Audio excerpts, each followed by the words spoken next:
Hi, ഒരുപാട് കാലമായി ഞാൻ ഇങ്ങനെ ഒരു വീഡിയോ ചെയ്യണമെന്ന് വിചാരിക്കുന്നു. ഞാൻ കഴിഞ്ഞ 7 ഇയേഴ്സ് ആയിട്ട് 4 ഡിഫറെൻറ്റ് പ്ലേസസിൽ വർക്ക് ചെയ്തിട്ടുണ്ട്. അതിൽ എൻ്റെ ഏറ്റവും ഹാപ്പി സ്പേസ് ആണ് W7 അഥവാ വെൽനസ് 7. ഞാൻ അവിടെ കരിയർ സ്റ്റാർട്ട് ചെയ്യുന്നത് എങ്ങനെയാണെന്ന് വെച്ച് കഴിഞ്ഞാൽ, മുന്നേ എൻ്റെ ഒരു ഫ്രണ്ട് ഒരു പോസ്റ്റർ ഇട്ടിട്ട് കണ്ടിരുന്നു അവിടെ സ്റ്റാഫിനെ നോക്കുന്നുണ്ട്. അപ്പം ഞാൻ ജോലിയൊന്നും നോക്കുന്നുണ്ടായിരുന്നില്ല. അങ്ങനെ ഇരിക്കാൻ എൻ്റെ അച്ഛൻ മരിച്ചു. ഞാൻ ഓവർ ഡിപ്രഷനിലൊക്കെ ഇങ്ങനെ പോയിക്കൊണ്ടിരിക്കുമ്പോൾ എൻ്റെ വേറൊരു ഫ്രണ്ട് ഒരു സ്റ്റാറ്റസ് ഇട്ടു. അപ്പോൾ ഞാൻ പുള്ളിയോട് ചോദിച്ചു എനിക്ക് ഈ ജോബിന് അപ്ലൈ ചെയ്യാൻ പറ്റുമോ എന്ന്. അപ്പോൾ പുള്ളി ചോദിച്ചു എനിക്ക് ശരിക്കും ഈ ജോബിന് അപ്ലൈ ചെയ്യണം എന്നുണ്ടോ, അങ്ങനെ ഒരുപാട് കാര്യങ്ങളൊക്കെ ചോദിച്ചു. ഒട്ടും സെൽഫ് കോൺഫിഡൻസ് പോലും ഇല്ലാതിരുന്ന എന്നെ അതിൻ്റെ ഓണറായിരുന്ന എൻ്റെ ഫ്രണ്ട് ഹയർ ചെയ്തു. അപ്പോൾ ആ ടൈമിൽ അതൊരു യോഗ സ്റ്റുഡിയോ ആയിരുന്നു കേട്ടോ. പിന്നെ കോവിഡൊക്കെ വന്ന് അവരത് മാറ്റി പ്രൊഫഷണൽ സ്പാ സ്റ്റാർട്ട് ചെയ്തു. കാലിക്കറ്റിലെ നമ്പർ 1 പ്രൊഫഷണൽ സ്പായാണ് W7. അതുകൊണ്ട് തന്നെ ഇപ്പോൾ ഈ ഒരു വീഡിയോ കാണുന്ന ആൾക്കാർക്ക് അറിയാൻ പറ്റും W7നെ പറ്റിയിട്ട്. പിന്നെ അത് കഴിഞ്ഞപ്പോൾ ആ പ്രൊഫഷണൽ സ്പാൻ്റെ കൂടെ തന്നെ അവർ സലൂണും കൂടെ സ്റ്റാർട്ട് ചെയ്തു. വളരെ ഹാപ്പി അറ്റ്മോസ്ഫിയർ ആയിരുന്നു, ഫാമിലി അറ്റ്മോസ്ഫിയർ ആയിരുന്നു. ഓണേഴ്സ് ആയിക്കോട്ടെ, സ്റ്റാഫ് ആയിക്കോട്ടെ, എല്ലാവരും ഒരു ഫാമിലി പോലെയാണ് പോയിക്കൊണ്ടിരുന്നത്. നമ്മൾ എല്ലാ സെലിബ്രേഷൻസും അവിടെ സെലിബ്രേറ്റ് ചെയ്യും. ഓണം, പിന്നെ ക്രിസ്മസ്, ഈദ്, എല്ലാം ഹോളി ഒക്കെ സെലിബ്രേറ്റ് ചെയ്തിട്ടുണ്ട്. വളരെ ബ്യൂട്ടിഫുൾ ആയിരുന്നു അവിടെ വർക്ക് ചെയ്യുന്നൊരു ടൈം. എൻ്റെ ഹെയർ ഞാൻ സ്മൂത്തനിങ് ചെയ്തിട്ടുള്ളത് അവിടെ നിന്നായിരുന്നു. അത് അവർ തന്നെ ചെയ്തു തന്നതാട്ടോ.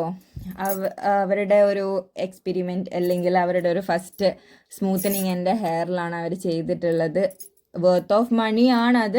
അതിനേക്കാളൊക്കെ വർത്തായിട്ടുള്ള ഒരുപാട് സാധനങ്ങൾ W7 എനിക്ക് തന്നിട്ടുണ്ട്.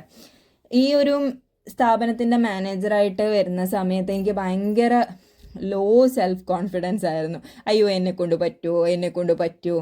പക്ഷേ എങ്കിൽ ഇന്ന് ഞാൻ ഭയങ്കര കോൺഫിഡൻ്റ് ആണ്.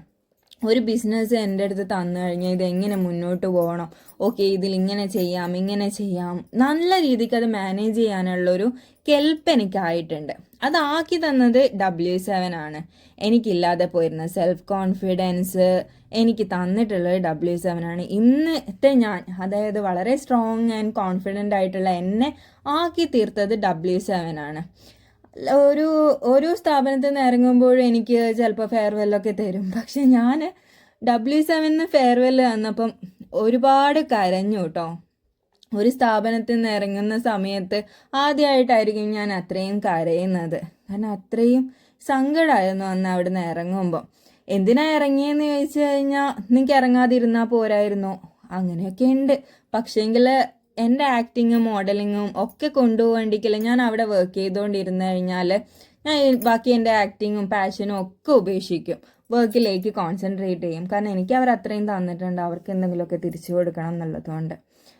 ഇപ്പം W7ൻ്റെ ഓരോ വീഡിയോസ് കാണുമ്പോഴും വാട്സാപ്പിലായാലും ഇൻസ്റ്റാഗ്രാമിലായാലും കാണുമ്പോൾ ഞാൻ ഭയങ്കര ഹാപ്പിയാണ്. കാരണം എൻ്റെ ഒരു ബേബീനെ, ഞാൻ വളർത്തി വന്ന ബേബീനെ വേറെ ആളുടെ കൈ കൊടുത്തിട്ട് പോകുമ്പോൾ നമ്മൾ അയാൾ ബേബീനെ നോക്കുമോ എന്നൊക്കെ ടെൻഷനായിരിക്കും. പക്ഷെ അത് അടിപൊളിയായിട്ട് വേറൊരാൾ നോക്കുന്നത് കാണുമ്പം അതും ഒരു ഹാപ്പിനെസ് ആണ്. എനിക്ക് W7 ഗ്രോ ചെയ്യുന്നത് കാണുന്നത് ഭയങ്കര ഹാപ്പിനെസ് ആണ്. അത് ഞാൻ മനസ്സിൽ തട്ടി തന്നെയാണ് പറയുന്നത്.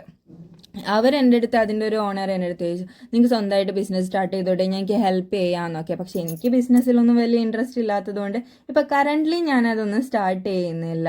അപ്പോൾ എൻ്റെ ഹാപ്പി സ്പേസ് നിങ്ങളോട് കൂടെ ഷെയർ ചെയ്യാൻ പറ്റി. Thanks for watching.